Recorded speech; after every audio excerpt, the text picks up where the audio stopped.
Hello guys, good morning. आज हम start करेंगे अपने गवर्नमेंट ऑफ इंडिया एक्ट 99। इससे प्रीवियस वीडियो जिन्होंने नहीं देखी प्लीज़ उनको देख लें और please subscribe my channel and support me.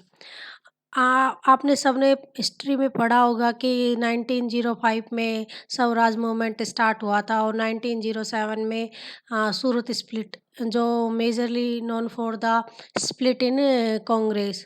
इसके बाद ब्रिटिश गवर्नमेंट ने क्या किया कि चलो मतलब एक क्या बोलते हैं कि stick and carrot carrot and stick वाला काम स्टार्ट किया कि चलो मतलब स्टार्ट किया तो वो तो इनिशियली इसे स्टार्ट मतलब from the beginning they are doing the same thing, but ये काइंड ऑफ मतलब एक था कि मॉडरेट और एक्सट्रीमिस्ट थे, उनको मतलब थोड़ा बहुत मॉडरेट को मतलब थोड़ा मलाई लगाने के लिए, तो उनको दिखाने के लिए कि चलो एक एक्ट लाते हैं और इसमें अच्छे-अच्छे प्रोविज़न देंगे, ये सब बना के उनको थोड़ा बेवकूफ़ बनाया और ये एक्ट आया 1909 में। अब इसके प्रोविज़न्स देख लेते हैं चलो। देखो, मोर्ले मिंटो एक्ट, इसको एक और नेम से जानते हैं, मोर्ले मिंटो रिफॉर्म्स और Indian council act of Indian 99। ठीक है? अब इसके प्रोविज़न्स देखते हैं हम। देखो, it made provision of election for the provincial legislative council. Provincial legislative council मैंने बताया था क्या होती थी। जैसे अपने स्टेट वगैरह में जो इलेक्शन होते हैं उनको बोलते हैं provincial legislative council. Provincial legislative का मतलब पता ही चल गया कि ये स्टेट वगैरह के लिए। ठीक है? The members were indirectly elected through an electoral college, mainly consist of rich people like zamindar, big landlords, group of teachers, traders and local bodies.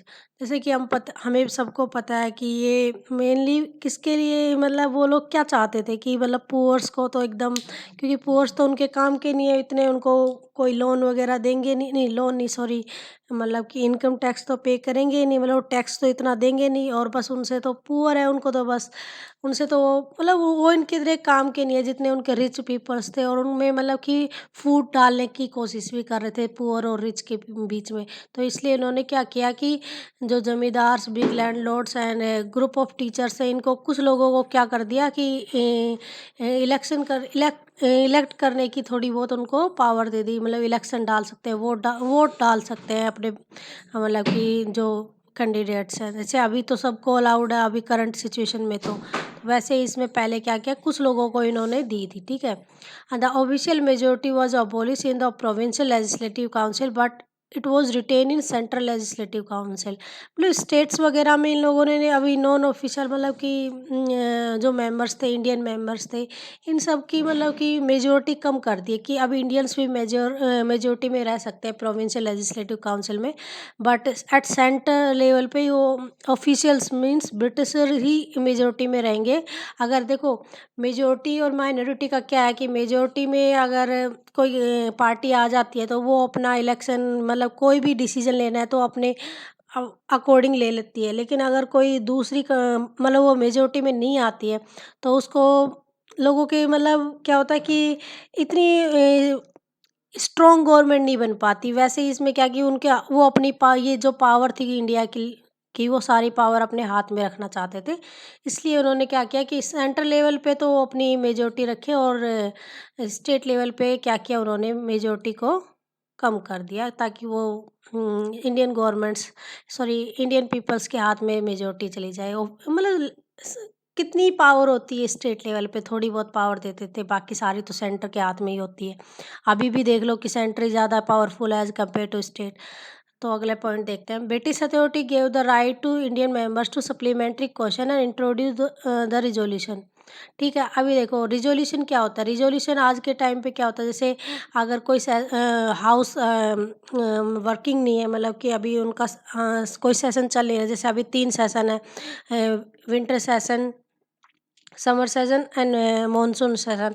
In 3 session में मतलब अगर कोई भी हाउस अगर वर्किंग नहीं है, या कोई भी हाउस काम नहीं कर रहा है या फिर ऑन नहीं है, मतलब उनका वर्किंग टाइम नहीं है, तो क्या करते हैं प्रेसिडेंट एक रिजोल्यूशन ले आते हैं टेम्परेरी टाइम पीरियड के लिए, ताकि वो जो भी लॉ मतलब कि रिजोल्यूशन मतलब एक लॉ बना देते हैं टेम्परेरी पीरियड के लिए।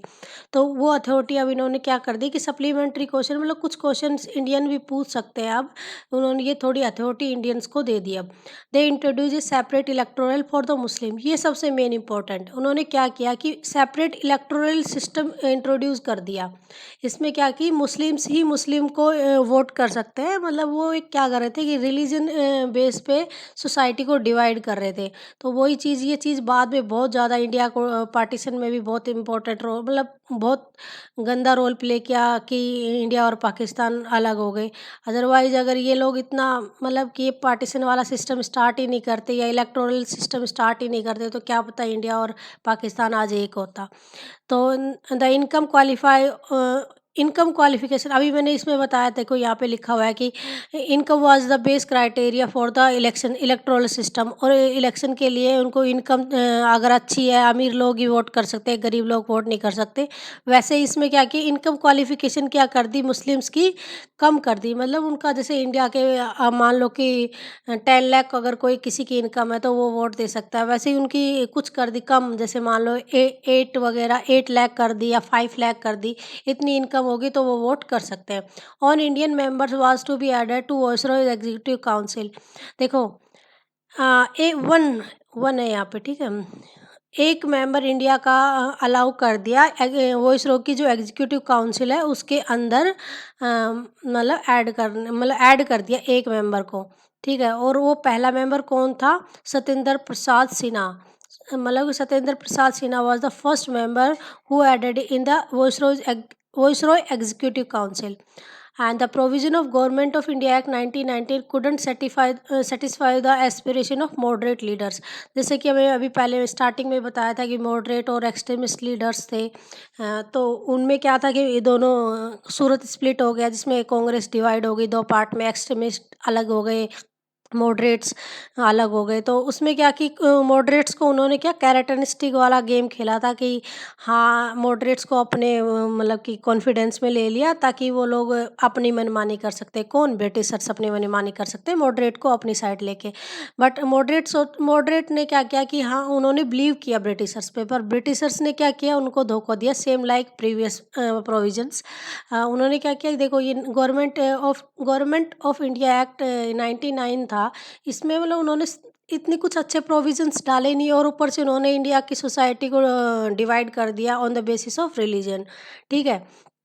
तो ये वाला एक्ट उनको सेटिस्फाई नहीं कर पाया। अगले वाला पॉइंट देखते हैं, ठीक है।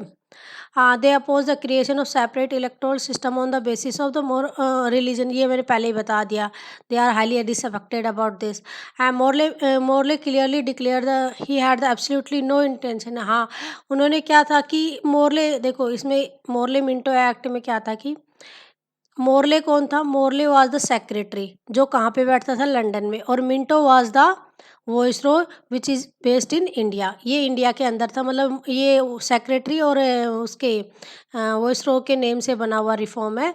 तो इसमें क्या था कि Morley was the secretary and Minto was the viceroy, याद रख लेना, ठीक है। अगला देखते हैं, अगला पॉइंट क्या है। मतलब मोरले ने क्लियरली डिक्लेयर कर दिया था कि उनका कोई इंटेंशन नहीं है parliamentary form of government India के अंदर एस्टेब्लिश करने की, ठीक है। अब British authority try to address the resentment in grand durbar at Delhi. मतलब कि 1911 में इन्होंने एक ग्रांड दरबार ऑर्गेनाइज़ किया 1911 में, और उसी के थ्रू इन्होंने ये अनाउंस किया कि इंडिया की जो कैपिटल होगी वेस्ट बंगाल से, ओ सॉरी कोलकाता से कौन सी होगी अब, दिल्ली। मतलब कोलकाता से यहाँ पे लिखा हुआ दिल्ली बन गई उनकी न्यू कैपिटल। इंडिया की कैपिटल कब बनी थी, दिल्ली 1911 में, ये याद रखने ना, बहुत इंपॉर्टेंट क्वेश्चन है। King George versus announce the annulment of partition of Bengal. जैसे 1905 में पार्टीशन हो रहा था बंगाल का, उसी की वजह से तो स्वराज मूवमेंट स्टार्ट हुआ था। तो उसको इन्होंने क्या कर दिया, विड्रॉ कर लिया और वापस से पाकिस्तान सॉरी बांग्लादेश को यूनाइट रहने दिया। पहले क्या डिवाइड किया था, बांग्लादेश वेस्ट बंगाल का एरिया और कुछ आसाम का और जो अभी बांग्लादेश है उसका एरिया, उनको मतलब डिवाइड कर रहे थे, तो वो इन्होंने अब विड्रॉ कर दिया। चलो, thank you so much, please subscribe my channel, bye bye.